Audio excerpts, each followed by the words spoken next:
আজকে যেটা করছি সজনে ফুলের ঝাল। এটি নিরামিষ পদ হিসাবে অত্যন্ত উপাদেয়।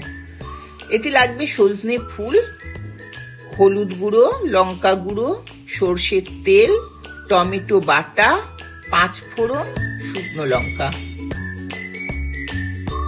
বাজার থেকে এনে, আমরা তো বাজার থেকেই আনি সজনে ফুল, এনে ভালো করে বেছে নিতে হয়, বোটা টোটা ভালো করে ফেলে দিতে হয়, দিয়ে ভালো করে ধুয়ে নিতে হয়।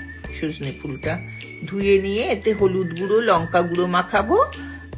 মাখিয়ে কড়ায় সামান্য তেল দিয়ে সজনে ফুলটা নাড়াচাড়া করে সামান্য জল দিয়ে চাপা দিয়ে দেব সেদ্ধ হওয়ার জন্য। সামান্য জল থাকবে, মানে ফুলটা সেদ্ধ হয়ে যাবে। মতো সর্ষের তেল দিয়ে 5 ফোড়ন এবং শুকনো লঙ্কাটা ফোড়ন দেব। দিয়ে ওর গন্ধটা ঠিক মতো উঠলে ওতে টমেটো পেস্টটা দেব। দিয়ে টমেটো পেস্টটা নাড়াচাড়া করব। করে তাতে হলুদ গুঁড়ো আর লঙ্কা গুঁড়ো, একটু পরিমাণ মতো নুন দিয়ে ভালো করে নাড়াচাড়া করব। করে যখন তেল ছেড়ে দেবে ওটা থেকে, তখন সজনে ফুলটা সেদ্ধটা দিয়ে দেব ওর মধ্যে। দিয়ে নাড়াচাড়া করে ওপর থেকে একটু সামান্য সর্ষের তেল ছড়িয়ে চাপা দিয়ে দেব। ব্যাস, সজনে ফুলের ঝাল রেডি।